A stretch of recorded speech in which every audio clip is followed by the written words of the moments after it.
Hello everyone, কি খবৰ? আশা কৰোঁ সকলো চাগে ভালে আছে আৰু মই ৰিংকি আজি আপোনালোকক বহুত দিনৰ মূৰত মোৰ চেনেলত এটা নতুন ভিডিঅ'লৈ আকৌ স্বাগতম জনাইছোঁ।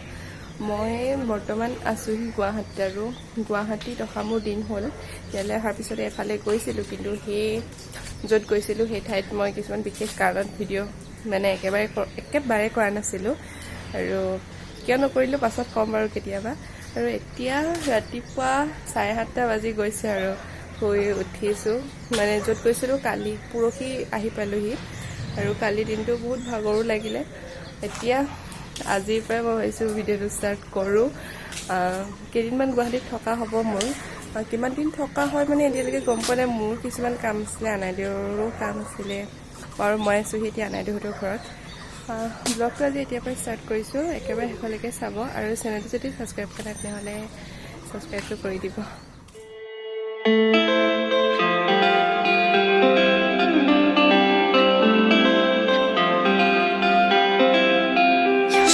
আৰু এতিয়া লাল চাহ একাপ বনাই খাই লওঁ।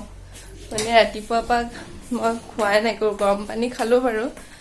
আৰু পাকঘৰত সোমোৱাৰ আগতে মোৰ চুলিখিনি বান্ধি লওঁ, নহ'লে গোটেই চুলি সৰি সৰি মোৰ পাকঘৰটো চুলি হৈ যায়গা পুৰা।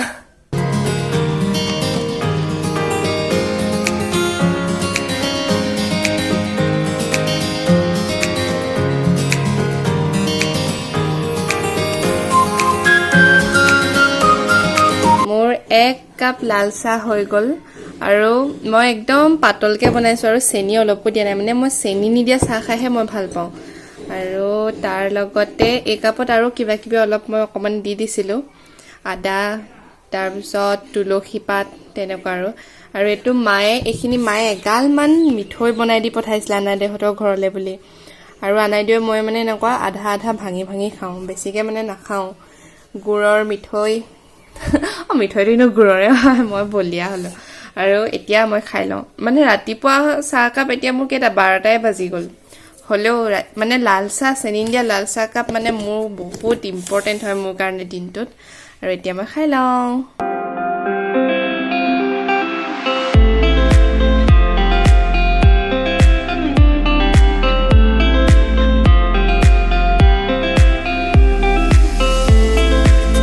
চাহকাপ খায়ে আগফালে ফুলত পূৰা পানী চানী দি মেলি এতিয়া অকণমান ওলাই আহিছোঁ গণেশগুৰিৰ ফালে।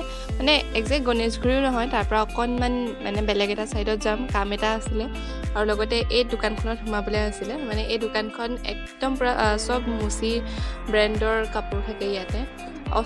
কাপোৰ নহয়, বেগ আৰু চেণ্ডেল তেনেকুৱা থাকে আৰু সেইখিনিয়ে ল'ম বুলি ইয়াত সোমাইছিলোঁ। আৰু লাষ্টত গৈ মেলি এইটো চইচ হ'লগৈ। মানে আমাৰ গিফ্ট এটা দিব লাগে কাৰণে এইটো কিনিবলগীয়া হৈ আছিলে, সেইকাৰণে এইটোৱে ল'লোগৈ। কেনেকুৱা লাগিছে জনাব।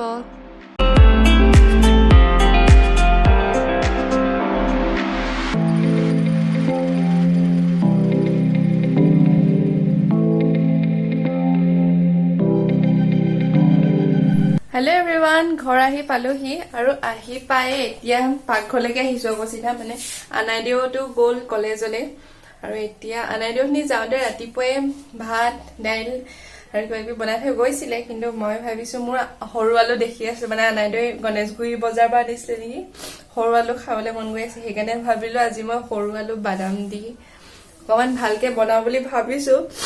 মোৰ চৰ্দিয়ে লাগিছে। বনাওঁ বুলি ভাবিছোঁ, কিন্তু কি হয়গে নাজানো আৰু মই কেনেকৈ বনাওঁ আপোনালোককো দেখাই থাকিম। বলক বনাই লওঁ এতিয়া। আলুখিনি মই ভালদৰে ধুই নিমখ পানীত ধুই অকণমান সৰু সৰুকৈ কাটি ল'লোঁ। আৰু আলু মই বাকলিটো নুগুচালোৱেই, তেনেকৈ থৈ দিলোঁ। মানে ভালদৰে ধুই ল'লোঁ কাৰণে গুচাই নিদিলোঁ। আৰু এইফালে এটা মিডিয়াম চাইজৰ পিঁয়াজ কাটি লৈছোঁ, কেইটামান বাদাম লৈছোঁ, বাদাম বেছি নাই লোৱা, এচামুচমান হ'ব। আৰু এইফালে 2ডালমান ধনিয়া কাটি লৈছোঁ, এটা শুকান জলকীয়া আৰু এই পাপৰখন মানে ডাঙৰ আছিলে, যিহেতু মোৰ আলু বেছি নাই ন, সেইকাৰণে মই পাপৰ এফালে ল'লোঁ। এইফালে জোখ অনুযায়ী নিমখ হালধি, কেইটামান খিচমিচ লৈছোঁ আৰু জালুকৰ গুড়ি অকণমান লৈছোঁ। ফাৰ্ষ্টে গেছটো অন কৰি মই তাত সৰু কেৰাহীখন পাতি দিছোঁ। মই যিহেতু একেবাৰে কমকৈ বনাম, সেইকাৰণে একেবাৰে সৰু কেৰাহীখনে লৈছোঁ। আৰু কেৰাহীখন অকণমান গৰম হৈ অহাত ইয়াত মই মিঠাতেল দি দিছোঁ। মিঠাতেল মই বহুত বেছি দিয়া নাই, তেলটো একেবাৰে কমকৈ দিছোঁ। আৰু তেলখিনি গৰম হৈ অহাৰ পাছত ফাৰ্ষ্টতে মই পাপৰ দুখন, মানে অকণমানি অকণমানি পাপৰখন যে মই দুভাগ কৰি লৈছিলোঁ, সেই দুখন মই ফ্ৰাই কৰি লৈছোঁ। পাপৰ ফ্ৰাই কৰাৰ পিছতে যিখিনি তেল তাতে থাকিলে কেৰাহীখনত তাতে মই পিঁয়াজখিনি দি দিছোঁ। পিঁয়াজখিনি এতিয়া একেবাৰে কম ফ্লেমত দি ভাজি ল'ম আৰু পিঁয়াজখিনি দিয়াৰ পিছতে ইয়াতে শুকান জলকীয়াটো আৰু শুকান জলকীয়াৰ লগতে নিমখ হালধি আৰু অকণমান যিখিনি জালুকৰ গুড়ি লৈছিলোঁ সেইখিনিও দি দিছোঁ। শুকান জলকীয়াটো লগতে মই দি দিছোঁ ইয়াৰ লগতে, আৰু জুইৰ ফ্লেমটো একেবাৰে কম কৰি লৈছোঁ, নহ'লে মছলাখিনি হালধিখিনি জ্বলি যাব। আৰু তাৰপিছতে মই ইয়াত আলুখিনি দি দিছোঁ, সৰু আলুখিনি দিয়াৰ সময়ত মই জুইৰ ফ্লেমটো অকণমান বেছি কৰি দিছিলোঁ আৰু অকণমান সময় তেনেকৈ ভাজি লোৱাৰ পাছতে জুইৰ ফ্লেমটো একেবাৰে কম কৰি ওপৰত ঢাকনখন দি একেবাৰে কম জুইত এইখিনি ভাজি লৈছোঁ। আৰু মাজে মাজে 5-7 মিনিটমান মানে এনেকৈ লৰাই ভাজি আছিলোঁ। আৰু তাৰপাছতে ইয়াত খিচমিচ আৰু বাদামখিনি দি 2 মিনিটমান আকৌ ভাজি লৈছোঁ। আৰু একেবাৰে লাষ্টত ওপৰত ধনিয়া দি দিছোঁ। ধনিয়াটো অপশ্যনেল হয় যদিও দিলে মানে খাই ভাল লাগে, সেইকাৰণে মই দি দিছোঁ। আৰু এইফালে মোৰ ভাজি বনাই হৈ গ'ল। বেছি সময় নালাগে, খুব বেছি 10-15 মিনিটটো নালাগে আৰু 10-12 মিনিটমান সময় লাগে। আৰু একেবাৰে ওপৰত মই এইফালে পাপৰখিনি ভাঙি দিছোঁ। আৰু এইফালে মোৰ একদম চিম্পুলকৈ বনোৱা আলু ভাজিখিনি হৈ গ'ল। বনাব চাগে বহুতেই জানে, হ'লেও আজি মই কেনেকৈ বনাইছোঁ সেইটো দেখাই দিলোঁ। চাই যদি ভাল পালে তেনেহ'লে লাইক কমেণ্ট শ্বেয়াৰ কৰাৰ লগতে এই চেনেলটো যদি এতিয়ালৈকে ছাবস্ক্ৰাইব কৰা নাই তেনেহ'লে ছাবস্ক্ৰাইবটো কৰি দিব। Bye bye.